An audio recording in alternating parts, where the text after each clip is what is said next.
Barack Obama ने जोर लगाया और बाइडेन को राष्ट्रपति पद की रेस से ना चाहते हुए भी हटना पड़ गया है। अब ट्रंप के सामने कौन होगा?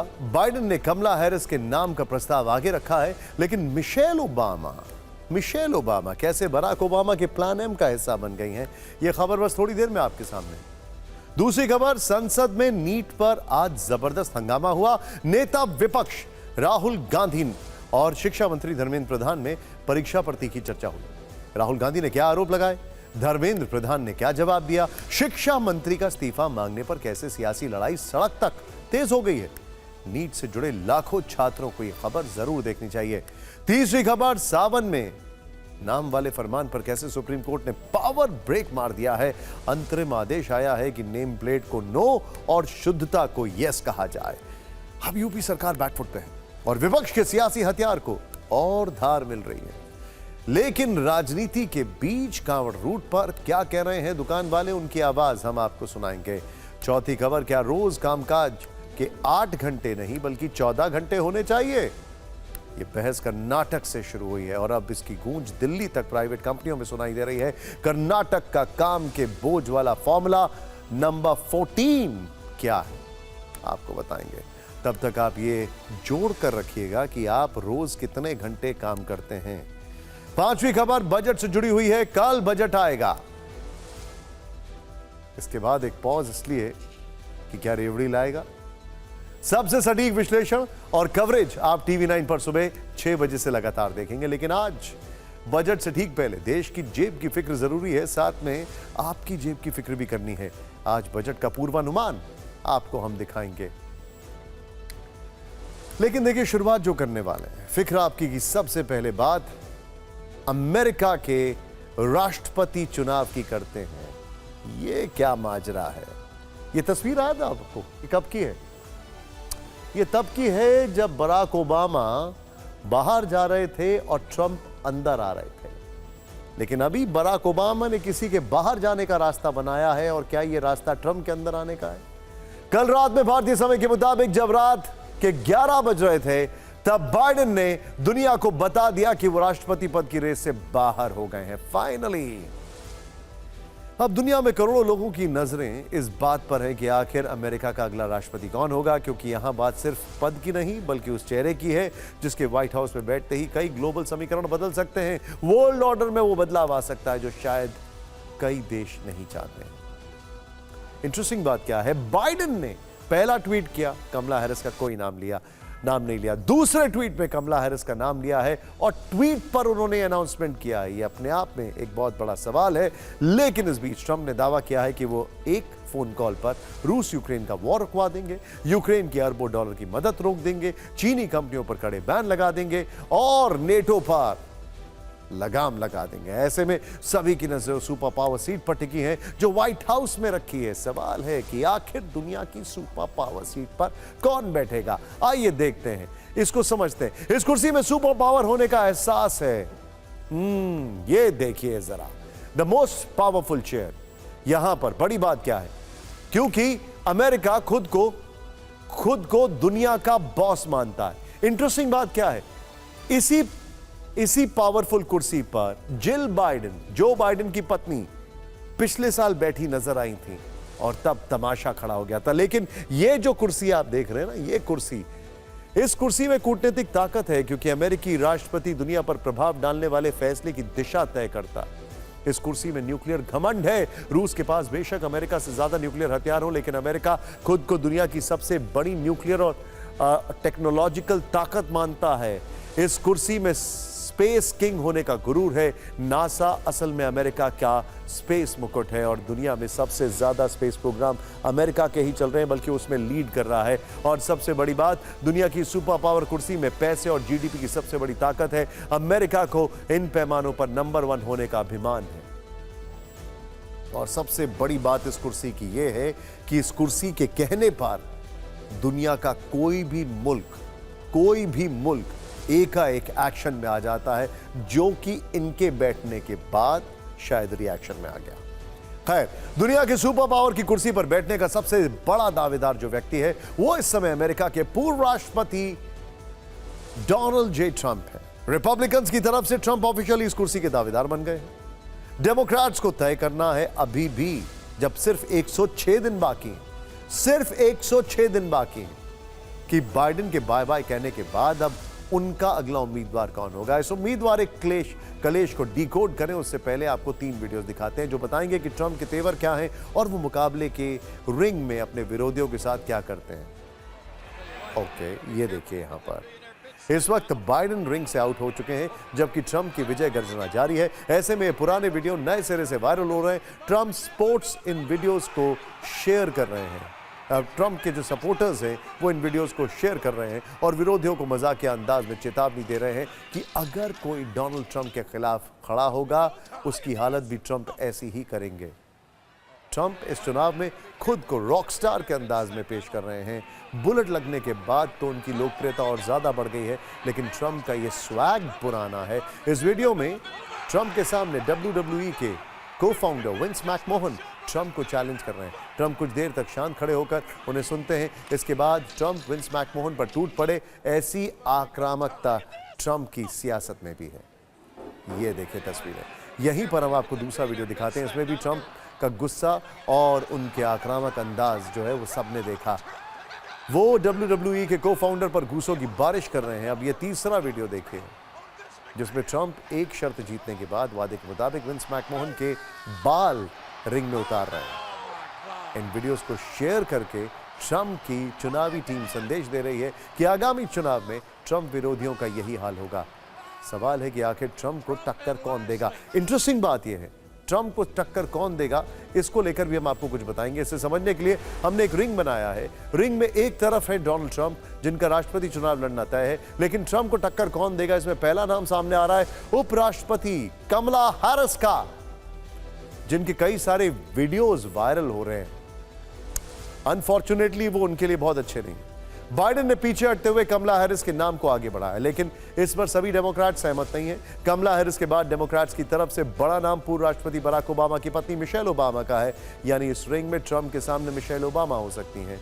हालांकि सियासी शतरंज में चेहरा भले ही मिशेल का हो, लेकिन चुनावी चाल बराक ओबामा ही चलेंगे और इसी वजह से बाइडेन जो है वो बराक ओबामा से बहुत ज्यादा नाराज है।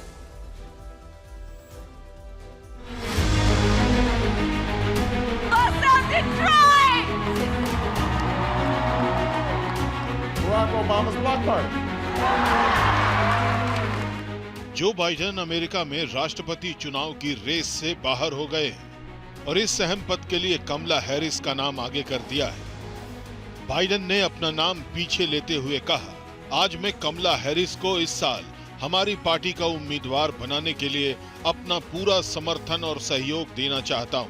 डेमोक्रेटिक पार्टी के एकजुट होकर ट्रंप को हराने का समय आ गया है। लेकिन सबसे बड़ा सवाल है कि आखिर जो बाइडेन ने अपना नाम वापस क्यों लिया। अमेरिकी मीडिया में दावा किया जा रहा है कि कभी बाइडेन के बेहद करीब रहे पूर्व राष्ट्रपति बराक ओबामा ने बाइडेन की पीठ में छुरा घोंपा है। प्रेसिडेंशियल डिबेट में हार के बाद ओबामा ने डेमोक्रेट्स के अंदर ही बाइडेन के खिलाफ माहौल बनाना शुरू कर दिया। इसकी बड़ी वजह यह है कि वो डेमोक्रेट्स में राष्ट्रपति उम्मीदवार के लिए अपनी पत्नी मिशेल ओबामा का नाम आगे करना चाहते हैं। ये पूरा टाइमलाइन समझिए। अमेरिकी मीडिया रिपोर्ट्स के मुताबिक बराक ओबामा ने बाइडेन की राष्ट्रपति उम्मीदवारी पर सवाल उठाए। प्रेसिडेंशियल डिबेट में बाइडेन की हार के बाद ओबामा ने बाइडेन को राष्ट्रपति पद के लिए अनफिट बताया। ओबामा ने डेमोक्रेट्स के अंदर ही नैन्सी पेलोसी और चक शूमर से बात की। रिपोर्ट्स हैं कि ओबामा ने खुद बाइडेन से पीछे हटने को लेकर बात की। मिशेल ओबामा ने भी 3 हफ्ते पहले ही बाइडेन के लिए प्रचार बंद कर दिया। और अब अमेरिकी मीडिया रिपोर्ट्स में राष्ट्रपति उम्मीदवार के तौर पर मिशेल ओबामा का नाम भी ट्रेंड कर रहा है। वहीं अगर कमला हैरिस की बात की जाए तो उन्हें अभी डेमोक्रेट्स का पूरा सपोर्ट हासिल नहीं है। देखिए वो कौन लोग हैं जो खुलकर कमला हैरिस का समर्थन कर रहे हैं। जो बाइडेन राष्ट्रपति America, Gavin Newsom governor California, Josh Shapiro, governor Pennsylvania, Amy Klobuchar, senator Minnesota, Gretchen Whitmer, governor Michigan. यानी अगर कमला हैरिस को डेमोक्रेट्स की तरफ से राष्ट्रपति पद की उम्मीदवार बनना है तो उन्हें और समर्थन जुटाना होगा। ऐसे में राष्ट्रपति पद की रेस में मिशेल ओबामा के नाम से भी इनकार नहीं किया जा सकता है। देखिए, एक बात है कि भारत जैसे देश में 106 दिन या इजराइल जैसे देश में 106 दिन इलेक्शंस के लिए बहुत होते हैं। लेकिन अमेरिका, जहां की आबादी भले ही भारत से कम है, लेकिन एक बहुत बड़ा मुल्क है। इतने बड़े लैंड स्पेस में 106 दिन तक कैंपेनिंग करना, और वो भी कम एक एरिया में जाना, बड़ा मुश्किल काम है। बाइडेन के राष्ट्रपति पद की रेस से बाहर होने के बाद सोशल मीडिया पर मीम्स और रील्स की भरमार है। बाइडेन पहले भी अपनी अजीबोगरीब हरकतों की वजह से शर्मिंदा हो चुके हैं। मिशेल ओबामा को लेकर बराक ओबामा ने जो दाव चला है, उसे लेकर भी कई वीडियोस वायरल हो रहे हैं। आप कह सकते हैं कि दुनिया में का सबसे वायरल चुनाव बनता जा रहा है, जिसमें बाइडेन पर बनने वाले चुटकुलों की बाढ़ आ गई है। इस मीम को देखिए, इसमें बराक ओबामा बाइडेन की शर्ट का कॉलर पकड़कर उन्हें एक झील में फेंकते हुए दिखाई दे रहे हैं। इंटरेस्टिंग बात है कि गोल्फ तो ट्रंप खेलने के शौकीन हैं। खैर, 5 सेकंड के इस वीडियो में कई संकेत छुपे हुए हैं। ओबामा ने बेशक कभी खुद खुलकर बाइडेन का विरोध ना किया हो, लेकिन उन्होंने मिशेल के लिए राजनीतिक पटरी बिछाई है। यही ओबामा का प्लान एम है, मैडम एम, जेम्स बॉन्ड में आपको याद होगा, हालांकि जिसके जरिए वो ट्रंप से टक्कर लेना चाहते हैं। इंटरेस्टिंग बात क्या है? जो सबसे इंटरेस्टिंग बात यह है कि डेमोक्रेट्स में 2 बड़े पावरफुल ग्रुप्स हैं। एक है क्लिंटन्स का और एक है ओबामास का। क्लिंटन्स ने स्ट्रैटेजिकली कमला हैरिस को सपोर्ट कर दिया। अब सवाल उठता है कि आखिर कमला हैरिस की दावेदारी कितनी मजबूत है। कमला उम्र में बाइडेन से 22 साल छोटी है। विपक्षी हमलों का जवाब देने में माहिर हैं। ब्लैक वोटर्स से लेकर महिलाओं तक में उनकी पैठ है, लेकिन क्या वो ट्रंप को टक्कर देने में कामयाब हो पाएंगे? इस पर अमेरिका में कई अलग अलग सर्वे हुए हैं। इसमें किसे जीत मिल रही है वो देखते हैं। सीबीएस के सर्वे में 48% लोगों की पसंद कमला हैरिस है, जबकि 51% लोग ट्रंप को पसंद करते हैं। लेकिन इंटरेस्टिंग बात क्या है, इस सर्वे में बाइडेन का नाम भी था। तो जब कंपैरिजन बाइडेन से होता है तो कमला हैरिस पसंद की जा रही है। अगर इसमें कोई और नाम आता है, फिर कमला हैरिस की क्या रेटिंग होती है मिशेल ओबामा के बाद, वो देखने वाली बात होगी। इकोनॉमिस्ट के सर्वे में 39% लोगों ने कहा कि कमला हैरिस जीतेंगी, जबकि 44% लोग मानते हैं कि ट्रंप की जीत होगी। फॉक्स न्यूज के सर्वे में, जो कि ट्रंप को बहुत पसंद करते हैं, 48% लोगों ने कमला हैरिस को चुना, जबकि 49% लोगों का मानना है कि इस टक्कर में ट्रंप की जीत होगी। एनबीसी न्यूज के सर्वे में 45% लोगों का मानना है कि कमला हैरिस जीतेंगी, जबकि 47% लोगों ने ट्रंप का साथ दिया है। रॉयटर्स इप्सॉस के सर्वे में 42% लोगों ने माना कि कमला हैरिस की जीत होगी, जबकि 43% लोगों ने कहा कि ट्रंप जीतेंगे। वहीं सीएनएन के सर्वे में 45% लोगों ने कमला हैरिस की जीत होगी कहा। 47% लोगों ने कहा कि ट्रंप अमेरिका के अगले राष्ट्रपति होंगे। इंटरेस्टिंग बात इसमें यह भी है कि कमला हैरिस को किस तेजी से फंडिंग मिलती है, वो डिपेंड करता है कि कमला हैरिस किसे अपना रनिंग मेट चूज करती है। बाइडेन के पीछे हटने के बाद ओबामा ने एक पोस्ट किया है, जिसमें उन्होंने लिखा है कि अभी के लिए हम जो बाइडेन और जिल बाइडेन का आभार व्यक्त करना चाहेंगे, जिन्होंने मुश्किल समय में अमेरिका के लिए काम किया। और ओबामा ने फॉर नाउ शब्द का इस्तेमाल किया, जिस पर अमेरिकी मीडिया में चर्चा हो रही है कि क्या बाइडेन की विदाई से ओबामा खुश हैं, क्या वो अपनी पत्नी मिशेल ओबामा के लिए बैटिंग कर रहे हैं। दूसरी तरफ कमला हैरिस की उम्मीदवारी पर अब भी सस्पेंस बरकरार है। डेमोक्रेट्स का उम्मीदवार बनने के लिए कमला हैरिस को वोट के साथ लक भी चाहिए। इंटरेस्टिंग बात है, डेमोक्रेटिक नेशनल कन्वेंशन में हो सकता है कमला हैरिस की किस्मत का फैसला। सोचिए, बड़ी इंटरेस्टिंग बात है, जिस पार्टी का नाम ही डेमोक्रेट्स है, वहां पर डेमोक्रेसी नाम की चीज थोड़ी सी गायब होती दिखाई दे रही है। उम्मीदवार घोषित होने के लिए करीब 1986 प्रतिनिधियों का समर्थन जरूरी है। कमला हैरिस के समर्थन में 12 घंटे, शुरुआती 12 घंटे में ही करीब 531 डेमोक्रेट्स आ चुके हैं। 700 सुपर डेलीगेट्स पर निर्भर कमला हैरिस की उम्मीदवारी की दावेदारी। बाइडेन के समर्थक करीब 3800 प्रतिनिधि भी अपनी मर्जी से फैसले को आजाद हैं। यानी फिलहाल ये कह सकते हैं कि कमला हैरिस की आगे की राह आसान नहीं है, उनको बहुत रनिंग अराउंड करनी पड़ेगी। सुपर पावर की कुर्सी के लिए परीक्षा चल रही है, कौन पास होगा कौन फेल होगा ये पता चलने में अभी काफी वक्त है, 106 दिन। लेकिन देश में आज परीक्षा पर तीखी चर्चा हो रही है। आज संसद का बजट सत्र शुरू हुआ, लेकिन पहले दिन के हाइलाइट्स में नीट अंडर ग्रेजुएट परीक्षा प्रमुख मुद्दा था। इस मुद्दे के इर्द गिर्द भरपूर हंगामे वाली बहस हुई है। लोकसभा में प्रश्नकाल के दौरान शिक्षा मंत्री धर्मेंद्र प्रधान नीट में हुई गड़बड़ी पर बोल रहे थे। विपक्षी सांसदों के पूछे गए सवालों का जवाब दे रहे थे। इस दौरान विपक्ष ने हंगामा किया। विपक्षी सांसद उनके इस्तीफे की मांग करने लगे। 24 लाख छात्रों के भविष्य को लेकर सरकार पर आरोपों की बौछार हो गई। विपक्ष इसकी पूरी तैयारी कर आया था। राहुल गांधी और अखिलेश यादव दोनों ने एक साथ मोर्चा संभाला। नेता प्रतिपक्ष राहुल गांधी ने आरोप लगाया कि देश का एग्जामिनेशन सिस्टम फ्रॉड है। राहुल की ये बात शिक्षा मंत्री धर्मेंद्र प्रधान को चुभ गई। उन्होंने जवाब दिया कि सिर्फ चिल्लाने से झूठ सच नहीं हो जाता। राहुल ने कहा कि देश के एग्जाम सिस्टम में कोई बड़ी दिक्कत है। मंत्री जी ने इसके लिए सबको दोषी ठहराया, बस खुद को छोड़कर। इस पर धर्मेंद्र प्रधान ने जवाब दिया कि मुझे इस सदन के किसी भी सदस्य से मेरी बौद्धिक क्षमता और संस्कार पर सर्टिफिकेट नहीं चाहिए। मामला सिर्फ राहुल गांधी और धर्मेंद्र प्रधान तक नहीं रुका, बल्कि अगला अटैक अखिलेश यादव की तरफ से हुआ। उन्होंने कहा कि मौजूदा शिक्षा मंत्री के रहते बच्चों को न्याय में नहीं मिल सकता। जवाब में धर्मेंद्र प्रधान ने कहा कि समाजवादी पार्टी की सरकार में पेपर लीक्स की पूरी लिस्ट है। लोकसभा में नीट को लेकर विपक्ष शुरू से ही काफी आक्रामक रहा। दूसरी तरफ इस मामले में पर देश की सबसे बड़ी अदालत में जमकर बहस हुई है। कोर्ट की बहस में क्या निकला ये हम आपको बताएंगे। पहले आप संसद में विपक्ष की बैटिंग और उस पर सरकार के बाउंसर देखिए। It's obvious to the whole country that there is a very serious problem in our examination system.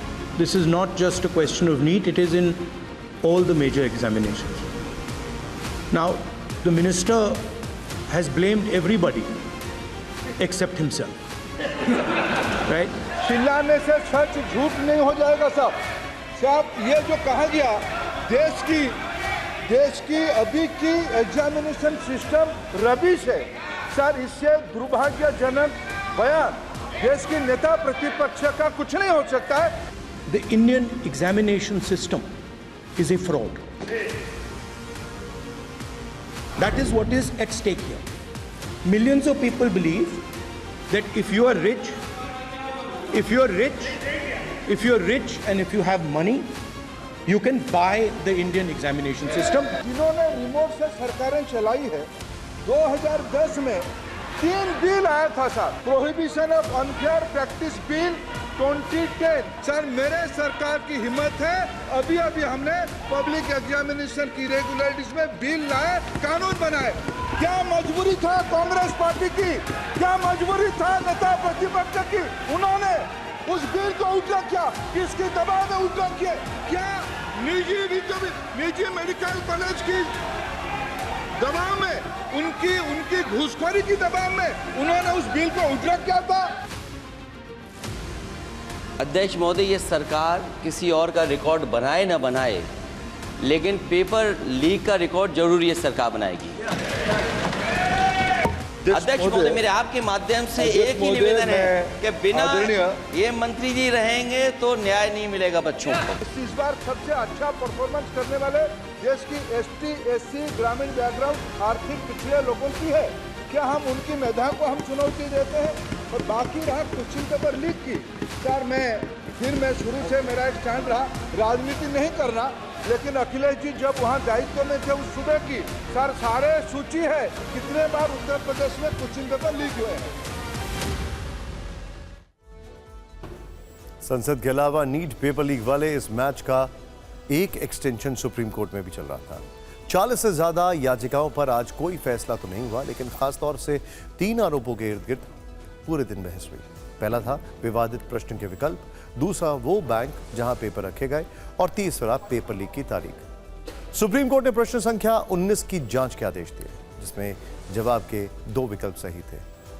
इसी सवाल का सही जवाब देने पर 44 छात्रों को बोनस अंक मिले और 4,20,000 छात्रों को नुकसान हुआ।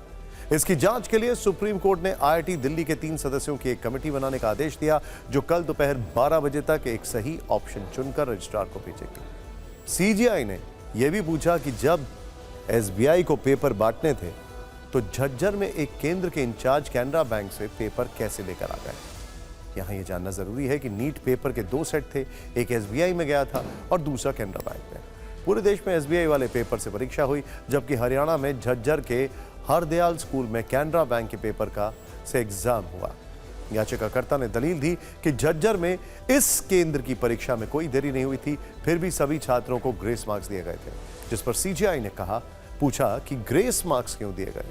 CGI ने यह भी कहा कि आरोपियों के बयानों से संकेत मिलता है कि नीट UG पेपर लीक 4 मई से पहले हुआ था। हालांकि NTA 5 मई को पेपर लीक की बात कह रहा है। 5 मई को देश भर में नीट परीक्षा हुई। अब ये आगे की सुनवाई में तय होगा कि सच क्या है और 24 लाख छात्रों का भविष्य क्या होगा। अब बढ़ते हैं उस खबर की ओर जिसकी वजह से यूपी की सियासत पिछले 1 हफ्ते से गरमाई हुई है। कांवड़ रूट पर दुकान किसकी है, होटल किसका है, ठेला किसका है? क्या वो अबरार का ठेला है या फिर आनंद का ठेला? क्या मुबारक ने ठेले के आगे नेम प्लेट लगाई? क्या मोहन ने अपने ठेले के आगे अपना नाम लिखा? सियासी गलियारे से लेकर सभी कांवड़ रूट पर और घर घर तक बहस तेज थी कि क्या इन दुकानदारों के लिए योगी सरकार का यह आदेश ठीक है? क्या संविधान में ऐसा कोई नियम कानून है जो आज इस मामले में अचानक से एक मोड़ आया? सुप्रीम कोर्ट ने मामले की सुनवाई करते हुए बड़ी लकीर खींची और यूपी सरकार के नाम वाले फरमान पर पावर ब्रेक लगाते हुए अंतरिम आदेश सुनाया। दुकानदारों को अपनी पहचान उजागर करने की जरूरत नहीं है, अपना असली नाम लिखने की जरूरत नहीं है, होटल कर्मचारियों के नाम भी नहीं लिखना है। दुकानदारों को, होटल मालिकों को, ठेले वालों को, ढाबे वालों को सिर्फ खाने के प्रकार बताने होंगे, जैसा कि खाना शाकाहारी है या मांसाहारी। किस प्रकार का खाना बेचा जा रहा है बस ये बताना होगा। ये जरूरी है इसीलिए ये जरूरी है इसलिए क्योंकि कांवड़ियों को शाकाहारी भोजन मिले, ये सुनिश्चित हो सके। और इस दौरान साफ सफाई का भी विशेष ध्यान रखा जाना चाहिए। इस अंतरिम आदेश के साथ ही सुप्रीम कोर्ट ने उत्तर प्रदेश, मध्य प्रदेश और उत्तराखंड की सरकारों को नोटिस भेजकर शुक्रवार तक जवाब मांगा है और मामले की अगली सुनवाई 26 जुलाई तक के लिए तय कर दी है। लेकिन फैसले का असर एपीसेंटर मुजफ्फरनगर में तुरंत देखा गया। जिन लोगों ने कुछ दिन पहले अपने ठेले के आगे नाम वाली पर्ची लगाई थी, निसार फल वाला, आरिफ फल वाला लिखा था, अब ऐसे लोग TV9 के कैमरे पर नाम वाली पर्ची हटाते दिखे। कांवड़ रूट पर TV9 की ग्राउंड रिपोर्ट के दौरान कुछ दूसरे लोग फैसले से खुश दिखे तो कुछ ने यह भी कहा कि उन्हें नाम लिखने से कोई एतराज नहीं था।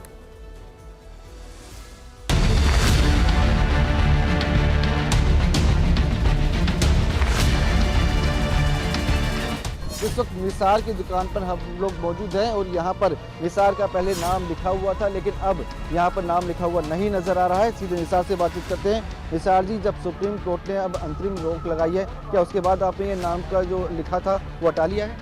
जी हाँ, ये भी हटाया है। सुप्रीम कोर्ट के आदेश से ही हटाया है जी। क्या पहले कोई दिक्कत आ रही थी जब नाम लिखा था आपने? बस पहले दिक्कत क्या आती थी, दुकानदारी का उनको फ़र्क पड़ रहा था, लेकिन वो जो है सही है था, पहले भी इतना नहीं फ़र्क पड़ रहा था, बिक रहा था सब।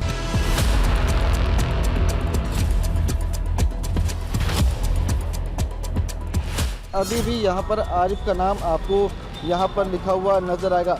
आरिफ, बात की जाए तो सुप्रीम कोर्ट ने अंतरिम राहत दे दी है, मतलब यानी कि अंतरिम रोक लगा दी है, आप इसको किस तरह से देखते हैं?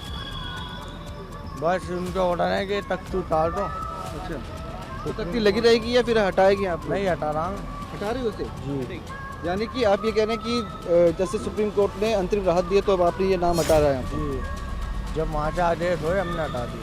तो क्या असर क्या पड़ रहा है, मतलब कुछ असर पड़ा था पहले? नहीं, कुछ भी असर नहीं पड़ा।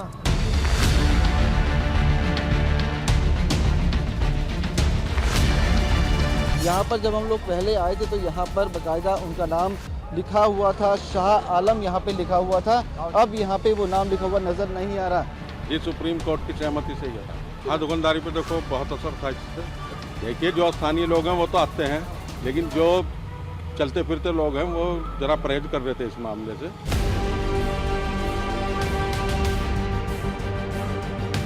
हमारी दुकान पे कावड़िए भी नहीं रुक रहे थे, जैसा पढ़े थे और चल रहे थे, तो अब बहुत अच्छा लगा है। सुप्रीम कोर्ट का बहुत बहुत धन्यवाद। ये फ़र्क पड़ रहा था कि जो भी आता था पहले नेम प्लेट देखता था, कोई जो आते थे बाहर से, बहुत कावड़ी ऐसे है जो आने के बाद सामान जो है लेने से पहले जो है नहीं वापस लौट के चले गए। सुप्रीम कोर्ट के इस अंतरिम आदेश के बाद नाम वाले फरमान पर राजनीति भी एक बार फिर से गर्मा चुकी है। विपक्ष ने इसे संविधान की जीत कहा। समाजवादी पार्टी के अध्यक्ष अखिलेश यादव ने सरकार को सलाह दी है। एक्स पर लिखा कि अब नई नाम पट्टिका पर लिख दिया जाए सौहार्दमेव जयते। एआईएमआईएम अध्यक्ष असदुद्दीन ओवैसी ने कहा कि यह देश धर्म से नहीं संविधान से चलेगा। तो वीएचपी ने सुप्रीम कोर्ट के फैसले का स्वागत किया, लेकिन यह भी कहा कि गलत नाम से दुकान चलाना भी एक धोखा है।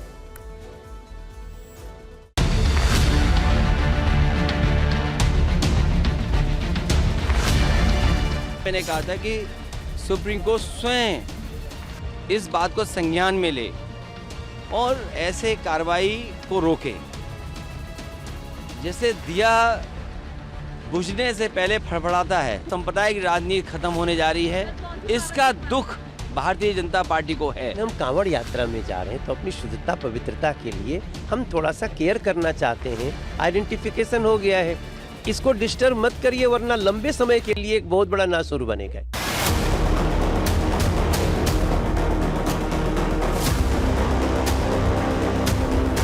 माननीय उच्चतम न्यायालय का एक बार फिर से बहुत शुक्रिया अदा करता हूं, जिसने ये बता दिया कि ये देश संविधान से चलेगा, किसी ऐसे सरकारी फरमान से नहीं चलेगा जो समाज को, देश को बांटने की कोई कोशिश कर रहा हो। मुझे इसमें कहीं कोई प्रॉब्लम नहीं दिखाई देती। जिसको जो जा रहा है, जिसको कोई सामान लेना है या खाना खाना है या जो भी करना है, उसकी अपनी चॉइस होती है कि उसको किसके यहाँ खाना खाना है ना, उसे पता होना चाहिए। There is nothing wrong in it.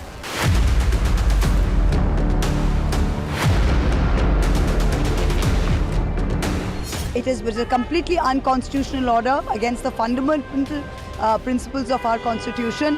Thankful to the Supreme Court for standing by us. अपनी आइडेंटिटी छुपा करके अपनी दुकान के बोर्ड में हिंदू देवी देवताओं का नाम लिखते हैं, चित्र लगाते हैं।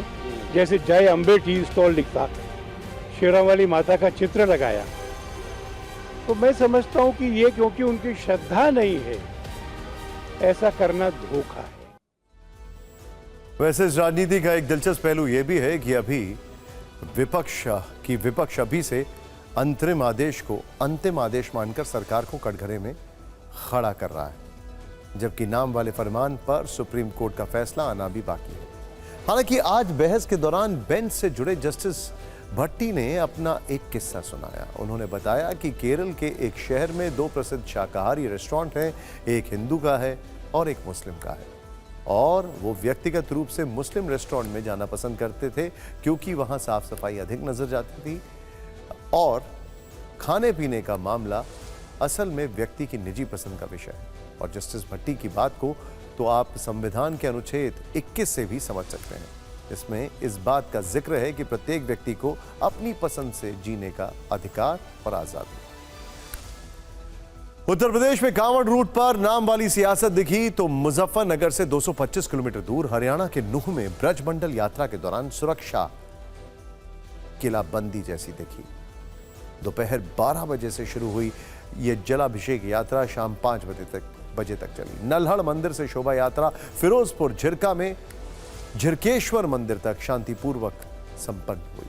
प्रशासन से लेकर आम लोगों और श्रद्धालुओं तक ने राहत की सांस ली। इस दौरान नूह जिले में सुरक्षा के कड़े इंतजाम थे।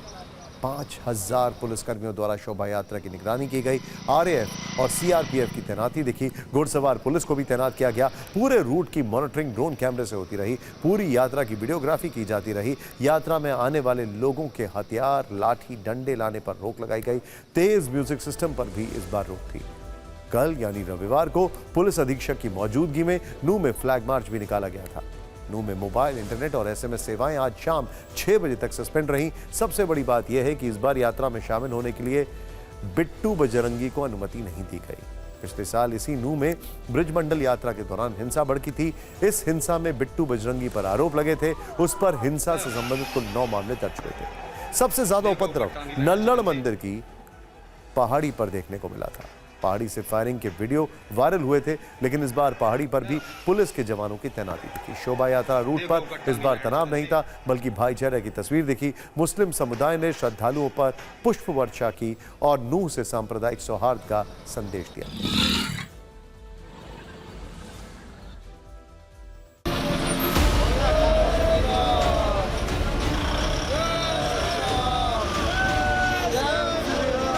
नूह में नलन मंदिर से जो जलाभिषेक शोभा यात्रा है ब्रजमंडल, वो इस वक्त शुरू हो चुकी है।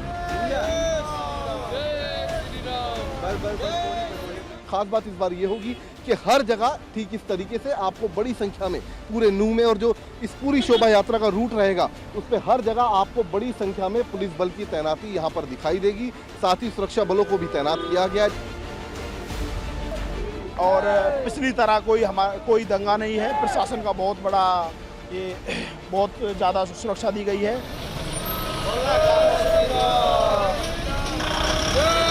जगह जगह जहां पर ये जलाभिषेक यात्रा निकलेगी, वहां पर जो मुस्लिम समुदाय है उसकी तरफ से ठीक इस तरीके की तैयारियां यहाँ पर की गई हैं। जलाभिषेक यात्रा को लेकर यहाँ पर पानी की व्यवस्था की गई है। वो कुछ बाहर के गुंडे थे, हम उन गुंडों पर पूरी नज़र हमारे मेवात की रखी हुई है कि हमारे मेवात ने बड़ा दुख झेला है, बड़ी परेशानी झेली है। यहाँ बहुत बड़ी खाई बन गई थी हिंदू मुसलमान में। हम उस खाई को पाटने की कोशिश कर रहे हैं। हम पहले भी भाई भाई थे, आज भी भाई भाई हैं।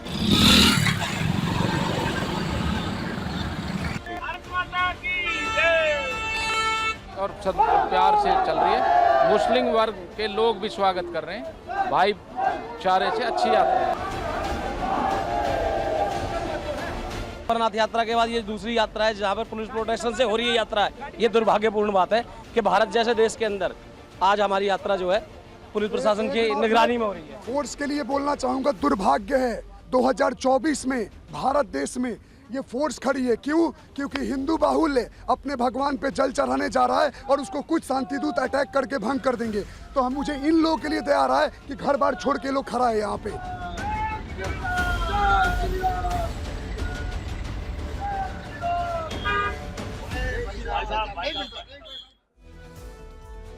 फिक्र के लेंस से इस खबर को देखेंगे तो एक विचार आप तक पहुंचेगा। ये बहुत अच्छी बात है कि शांतिपूर्वक ब्रजमंडल यात्रा के लिए नूह में 5000 पुलिस वाले तैनात किए गए थे। नूह में पिछली बार हुई हिंसा से सबक लेते हुए ये प्रयास अच्छा है, लेकिन सोचिए कि यात्रा के लिए इतनी पुलिस लगानी पड़ रही है। अगर हर दिन ऐसी यात्राएं होने लगें तो फिर सुरक्षा व्यवस्था का क्या होगा? उंगली उन लोगों पर भी उठती है कि आखिर पिछले साल क्यों ऐसा तनाव हुआ कि दूसरे जरूरी काम काज छोड़कर पूरे सिस्टम को एक यात्रा को शांतिपूर्वक संपन्न कराने के लिए जुटना पड़ा। नाम के बाद अब बात काम की करते हैं। आप दिन में कितने घंटे काम करते हैं? ये सुनकर आपके दिमाग में अपने आप जो है दिमाग में अपने काम के घंटों को लेकर कैलकुलेशन शुरू हो गया होगा। हम आपको बताते हैं कि भारत में एक व्यक्ति हर दिन औसतन 9 घंटे काम करता है, लेकिन इस देश में कुछ लोग और कंपनियां ऐसी हैं जो कर्मचारियों से औसतन हर दिन 14 घंटे काम करवाना चाहती हैं। यानी कर्मचारी का ज्यादातर समय काम से लबालब भर देना चाहती है। कर्नाटक में आईटी कंपनियों ने कर्मचारियों के काम के घंटे 10 से बढ़ाकर 14 घंटे प्रतिदिन करने का प्रस्ताव राज्य सरकार को सौंपा। हालांकि सरकार ने इस पर अभी कोई फैसला नहीं लिया है, लेकिन बहस शुरू हो गई। सूत्रों के मुताबिक कर्नाटक सरकार Karnataka shops and commercial establishment act 1961 में संशोधन करने पर विचार कर रही है। आईटी कंपनियां चाहती हैं कि उनके प्रस्ताव को इस संशोधन में शामिल किया जाए। काम के घंटे कानूनी तौर पर बढ़ाकर 14 किए जाएं, जिसमें 12 घंटे सामान्य ड्यूटी के साथ 2 घंटे ओवरटाइम के शामिल होंगे। इस हिसाब से 5 डे वीक वाले दफ्तर में एक कर्मचारी को हफ्ते में 70 घंटे काम करना होगा। कर्नाटक सरकार को मिले प्रस्ताव में कहा गया है कि आईटी और बीपीओ कंपनियों को एक दिन में 12 घंटे से ज्यादा काम करने की जरूरत हो सकती है। मौजूदा लेबर लॉ के मुताबिक कर्मचारी को एक दिन में 9 घंटे काम करने की अनुमति है। एक अतिरिक्त घंटा ओवरटाइम के तौर पर काम करने की परमिशन है। इसके तहत हफ्ते में काम के घंटे 48 से ज्यादा नहीं हो सकते। आईटी कंपनियों के 14 घंटे काम वाले प्रस्ताव का विरोध हो रहा है। कर्नाटक राज्य आईटी कर्मचारी यूनियन इसके खिलाफ प्रदर्शन कर रही है। यूनियन का कहना है कि संशोधन से कंपनियां वर्तमान में मौजूदा 3 शिफ्ट सिस्टम के बजाय 2 शिफ्ट में काम करवा सकेंगी, जिससे 1/3 कर्मचारियों की नौकरी पर संकट आ सकता है। कर्मचारी संघ ने आरोप लगाकर लगाया कि राज्य सरकार कर्मचारियों को इंसान न मानकर कॉरपोरेट के मुनाफे को बढ़ाने की मशीन समझती है।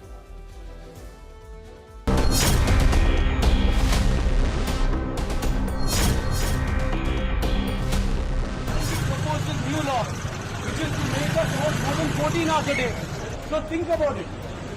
When we relax now, we only have to do double work tomorrow.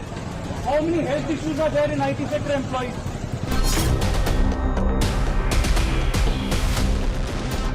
ಅಲ್ಲಿ ಹೇಳೋದಂತ ಅಂತ ಹೇಳಿದ್ರೆ 55% ಜನ ಈಗಾಗಲೇ ಇದು ಮೆಂಟಲ್ ಹೆಲ್ತ್ ಇಶ್ಯೂಸಿಂದ ಬದುಕ್ತಿದ್ದಾರೆ. ಸಚ್ ಎ ಡಿಪ್ರೆಷನ್ ಒಂದು ಎಕ್ಸಾಮ್. ಸೊ 55% ಈಗಾಗಲೇ IT ಎಂಪ್ಲಾಯೀಸ್ ಈಗದ ಕರೆಂಟ್ ವರ್ಕ್ ಪ್ರೆಷರಲ್ಲಿ ಇದು ಡಿಪ್ರೆಷನ್ನಿಂದ ಬಳಲ್ತಿದೆ. There was a bill that was brought in last time by the Labour Department. We'll have a look at it and we'll... Increasing working hours for 14 hours. No, there's a misconception about the bill. Let it come for discussion. Karnataka की IT कर्मचारी union प्रस्ताव का विरोध क्यों कर रही है, इसको लेकर उनके अंदर गुस्सा क्यों है, इसे समझने के लिए हमने एक कर्मचारी के पूरे दिन के हिसाब किताब वाला एक चार्ट तैयार किया जो प्रतिदिन 14 घंटे काम करेगा। 14 घंटे काम करने के बाद उसका जीवन कैसा होगा, चार्ट की मदद से आपको समझाते हैं। 24 घंटे में से 14 घंटे प्रतिदिन वो व्यक्ति दफ्तर में काम करेगा। इसके बाद उसके पास 10 घंटे बाकी बचेंगे। इन 10 घंटों में उसको सोना भी है, खाना भी है और इन्हीं 10 घंटों में ऑफिस से आने जाने का समय भी निकालना है। अगर परिवार है तो उनके साथ भी समय बिताना है और अपने रोजमर्रा के बाकी काम भी पूरे करने हैं। डॉक्टरों के मुताबिक एक व्यक्ति को अच्छे स्वास्थ्य के लिए करीब 7 से 8 घंटे की नींद लेनी चाहिए। मान लीजिए कि अगर 14 घंटे काम करने वाला कोई व्यक्ति 7 घंटे की नींद लेता है तो काम के 14 और नींद के 7 घंटे मिलाकर 21 हो गए। अब उसके पास अपने बाकी काम करने के लिए मात्र 3 घंटे बचते हैं। आप खुद सोच कर देखिए कि 3 घंटों में व्यक्ति क्या करेगा। जाहिर है इस समस्या का इलाज करने के लिए वो अपनी नींद से समझौता करेगा। कुल मिलाकर वो व्यक्ति मशीन बन जाएगा और काम के बोझ से उसका शरीर और दिमाग बर्नआउट की ओर चला जाएगा। हालांकि अभी 14 घंटे वाले प्रस्ताव पर कोई फाइनल फैसला नहीं हुआ। इंटरेस्टिंग बात यह है कि बेंगलोर में जिस तरीके से ट्रैफिक जाम लगता है 2 घंटे तो उसी में निकल जाएंगे। कर्नाटक की IT कंपनियों का 14 घंटे वाला प्रस्ताव कितना प्रासंगिक है, इसको समझने के लिए हमने लेबर लॉ का अध्ययन किया। भारत के लेबर लॉ में किसी व्यक्ति के काम के घंटों को लेकर क्या नियम है वो देखिए। लेबर लॉ के अनुसार एक व्यक्ति एक दिन में 9 घंटे काम कर सकता है, जबकि कर्नाटक की IT कंपनियों ने जो प्रस्ताव दिया है उसमें एक दिन में 14 घंटे काम करने का नियम है।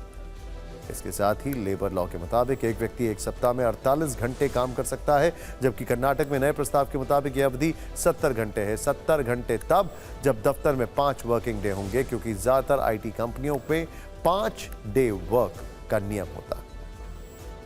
इस खबर की गंभीरता और विमर्श को और विस्तार से समझाने के लिए हमने इंटरनेशनल लेबर ऑर्गेनाइजेशन यानी ILO की वर्ष 2023 की रिपोर्ट को स्टडी किया। इस रिपोर्ट में हमें उन देशों की सूची मिली जिनमें लोगों के काम करने के घंटे सबसे ज्यादा हैं। UAE में एक व्यक्ति एक सप्ताह में सबसे ज्यादा 52.6 घंटे काम करता है। इसके बाद अफ्रीकन देश गैम्बिया में के लोग एक हफ्ते में करीब 51 घंटे काम करते हैं। भूटान में लोग एक हफ्ते में भी 50.7 घंटे काम करते हैं। तो कतर में एक व्यक्ति एक सप्ताह में 48 घंटे काम करता है। भारत में एक व्यक्ति सप्ताह में करीब 47.7 घंटे और वेस्ट अफ्रीका देश लाइबेरिया में एक व्यक्ति एक हफ्ते में करीब 47.2 घंटे काम करता है। एक देश का डाटा यहां पर नहीं है, वो है चीन। उसकी वजह यह है कि चीन कभी भी अपना डाटा शेयर नहीं करता है, लेकिन वहां पर भी लोग मिनिमम 12 से 14 घंटे काम करते हैं और चीन में वर्क कल्चर बहुत खराब। खैर, ये वो देश है जहां वर्किंग आवर सबसे ज्यादा है, यानी भारत पहले से ही टॉप 5 में है। कर्नाटक में 14 घंटे काम करने वाले प्रस्ताव के बीच टेस्ला के CEO इलॉन मस्क और इन्फोसिस के को-फाउंडर नारायण मूर्ति के पुराने बयान सोशल मीडिया पर वायरल हो रहे हैं। नारायण मूर्ति ने जहां युवाओं को हफ्ते में 70 घंटे काम करने का सुझाव दिया था, तो इलॉन मस्क ने बताया था कि वो हफ्ते में करीब 120 घंटे काम करते हैं। और अब जरा देश की जेब की फिक्र कर लेते हैं। आपकी जेब के बारे में कल पता चलेगा, लेकिन देश की जेब में क्या है वो आज पता चल गया। देश का हाल आज संसद में बताया गया। इसका एक दूसरा नाम है आर्थिक सर्वेक्षण। आर्थिक सर्वेक्षण में पता चलता है कि देश कहां खड़ा है। जब आपको अपनी जेब की फिक्र रहती है तो देश की जेब की भी फिक्र होनी चाहिए, क्योंकि जब देश की जेब भरी रहेगी तो आपकी जेब सुरक्षित रहेगी, ऐसा कहा जाता है, ऐसा कहा जाता है। लेकिन जब देश की जेब भर रही थी पेट्रोल से, पेट्रोल के दाम जब पूरी दुनिया में कम हो रहे थे और हमसे ज़्यादा चार्ज किया जा रहा था, तब हमारी जेब का क्या हाल था, वो एक थोड़ा अपने आप में एक्सेप्शन टू द रूल है। बट इसीलिए जल्दी से आप इसे समझ लीजिए। आर्थिक सर्वे के अनुसार अगले वित्त वर्ष में भारत की जीडीपी ग्रोथ का अनुमान 6.5 से 7% तक है। इंटरेस्टिंग। यह भी बताया गया है कि भारत की रियल जीडीपी 8.2% की दर से बढ़ेगी। यह लगातार तीसरा साल है जब यह आंकड़ा 7% से ज्यादा होगा। Very interesting. इकोनॉमिक सर्वे में कहा गया है कि वर्कफोर्स की जरूरत पूरी करने के लिए गैर कृषि क्षेत्र में 2030 तक औसतन सालाना करीब 78.5 लाख रोजगार के अवसर पैदा करने की जरूरत है। लेकिन चिंता की बात यह है, स्किल यानी हुनर भारत में 65% है, आबादी की उम्र 35 वर्ष से कम है, जबकि केवल 51.25% युवा ही रोजगार के योग्य हैं। बहुत बड़ी डिस्क्रिपेंसी है। सरकार ने बताया कि कृषि सेक्टर को खराब मौसम, घटते जलाशयों और फसलों के नुकसान के कारण चुनौती का सामना करना पड़ रहा है। इस वजह से खाद्य महंगाई बढ़कर 7.5% हो गई है। 2023 में यह 6.6% थी। बस एक छोटी सी लाइन नहीं है ये। सोचिए एक मिडिल क्लास कैसे घर चलाता है, जो कि सबसे ज्यादा टैक्स भी देता है और फिर महंगाई भी झेलता है। सरकार ने बताया कि उसने पिछले साल अगस्त में एलपीजी, इस साल मार्च में पेट्रोल और डीजल की कीमतों में कटौती की। एलपीजी कीमतों में 200 रुपए प्रति सिलेंडर की कटौती हुई थी, जबकि पेट्रोल और डीजल की कीमतों में 2 रुपए प्रति लीटर की कटौती हुई थी। इससे महंगाई को काबू रखने में मदद मिली। इसके अलावा सरकार ने अनुमान लगाया है कि अगले वित्त वर्ष में राजकोषीय घाटा 0.7% कम होकर 5.1% के स्तर पर पहुंचेगा। साल 1964 तक आर्थिक सर्वे को बजट के साथ पेश किया जाता है, बाद में इसे बजट के एक दिन पहले पेश किया जाने लगा। आर्थिक सर्वे में बीते साल का लेखा जोखा और आने वाले साल में अर्थव्यवस्था के सुझाव रहते हैं।